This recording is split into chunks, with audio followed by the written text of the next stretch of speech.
Bismillahirrahmanirrahim. Assalamualaikum warahmatullahi wabarakatuh. Alhamdulillahi wa kafa. Wassalatu wassalamu ala rasulillahil mustafa wa ala alihi wa sahbihi wa man wafa. Amma ba'du, faya ibadallah, usi nafsi wa iyyakum bitaqwallahi faqad fazal muttaqun, fala tamutunna illa wa antum muslimun. Faqala Allah ta'ala, ya ayyuhalladzina amanu taqullaha haqqa tuqatih wa la tamutunna illa wa antum muslimun. Baik saudara-saudaraku sekalian, alhamdulillahirabbil alamin atas segala karunia, atas segala limpahan nikmat Allah Subhanahu wa taala yang telah diberikan kepada kita semuanya sehingga kita bisa mengerjakan berbagai amal soleh, berbagai amal ibadah yang mana dengan itu semuanya merupakan bekal kita untuk menghadap Allah Subhanahu wa taala. Dan alhamdulillah atas segala karunia Allah juga kita diberi kesempatan untuk bisa mendengar serta menyimak video kultum ini.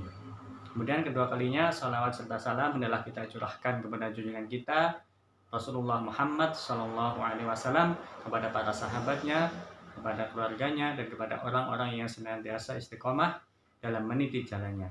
Dan semoga kita semuanya kelak di akhirat nanti termasuk orang-orang yang mendapatkan syafaatnya. Amin amin rabbal alamin. Saudara-saudariku sekalian, Rasulullah SAW pernah bersabda, kullu bani adamu khata'un wa khairul khata'ina tawwabun, yang artinya setiap anak cucu Adam pasti memiliki kesalahan, dan sebaik-baik orang yang melakukan kesalahan ialah ia yang bertaubat. Hadis riwayat At-Tirmidzi dan Ibnu Majah.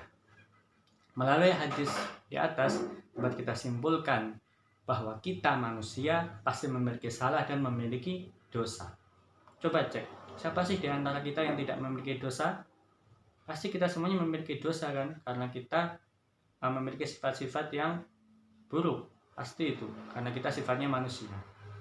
Kecuali Rasulullah Muhammad SAW yang terbebas dari dosa, yang terbebas dari kesalahan, yang sifatnya maksum, ya ini dijaga oleh Allah dari berbagai kesalahan. Baik saudara-saudara sekalian, ada banyak manfaat atau fadilah dari istighfar, tapi setidaknya saya akan mengutip paling tidak ada 3 manfaat dari istighfar. Yang pertama, istighfar dapat menghilangkan kesusahan serta kesempitan. Rasulullah SAW pernah bersabda, man aktsaral istighfar ja'alallahu lahu min kulli hammin farajan wa min kulli daikin makhrajan wa razaqahu min haitsu la yahtasib. Rawahu Ahmad. Yang artinya, man aktsaral istighfar, barang siapa yang melazimi atau memperbanyak istighfar, ja'alallahu min kulli hammin farajan, Allah akan memberikan kemudahan dari setiap kesusahan. Wa min kulli daikin makhrajan, dan jalan keluar dari setiap kesempitan. Wa razaqahu min haitsu la yahtasib, dan memberikan rezeki dari arah yang tidak disangka-sangka. Jadi saudara-saudara sekalian, apabila kita dalam kehidupan kita memiliki persoalan atau permasalahan hidup, maka kita perbanyak saja istighfar. Niscaya dengan istighfar itu Allah akan memberikan jalan keluar dari setiap masalah kita, serta memberikan kemudahan dari setiap kesulitan atau kesusahan yang kita hadapi. Dan juga ketika kita memiliki masalah dalam rezeki, dengan kita memperbanyak istighfar, niscaya Allah akan melancarkan dan memberikan rezeki kepada kita dari arah yang tidak disangka-sangka. Kemudian yang kedua, manfaat istighfar adalah istighfar dapat mencegah hukuman atau azab Allah Subhanahu wa taala. Allah Subhanahu wa taala berfirman dalam surat Al-Anfal ayat ke-33. A'udzu billahi minasyaitonir rajim.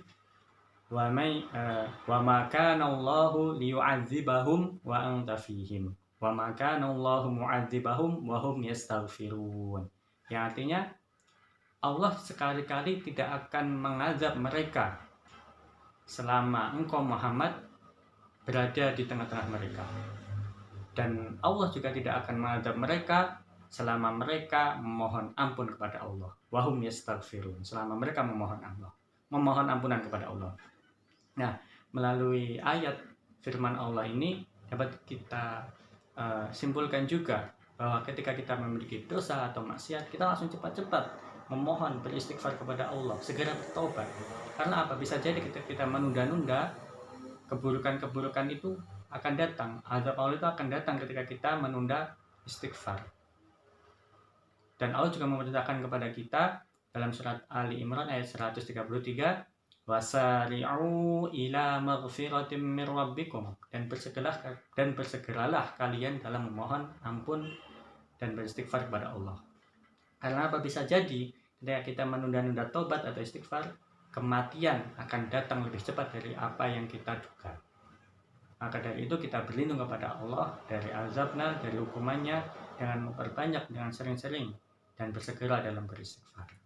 Kemudian yang ketiga, manfaat istighfar adalah dapat menghapus dosa-dosa atau kesalahan-kesalahan kita di masa lalu. Seorang ulama, Qatadah rahimahullah, pernah berkata, sesungguhnya Al-Quran itu telah menunjukkan kepada kalian akan penyakit-penyakit dan obatnya.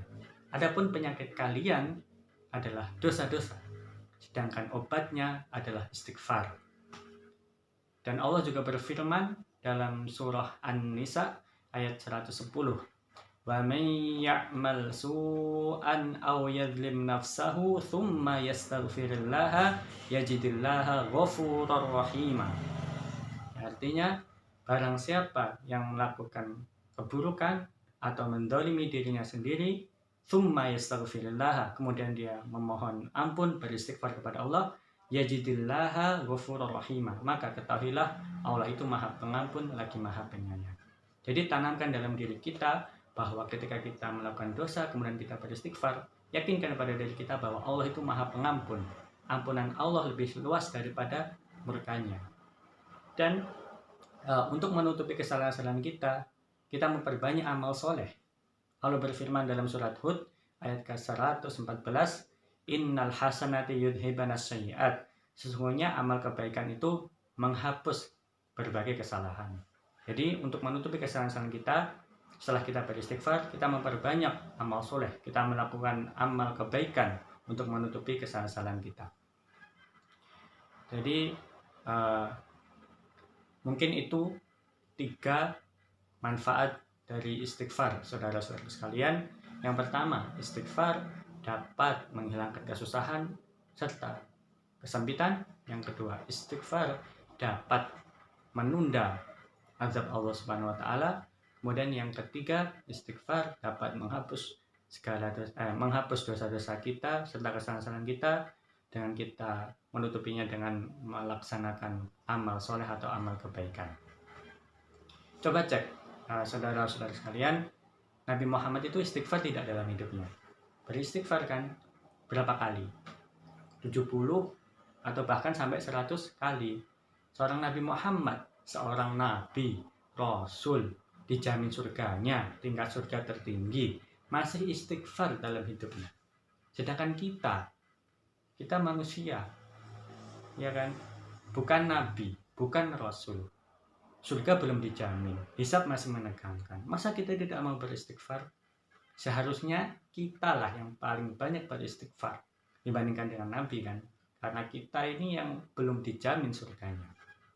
Maka dari itu ada nasihat, jika kita belum mampu berlomba dengan orang solih untuk meningkatkan kebaikan, untuk meningkatkan keimanan, maka berlombalah dengan para pendosa untuk memperbaiki diri dengan memperbanyak istighfar dan bertaubat kepada Allah Subhanahu wa taala.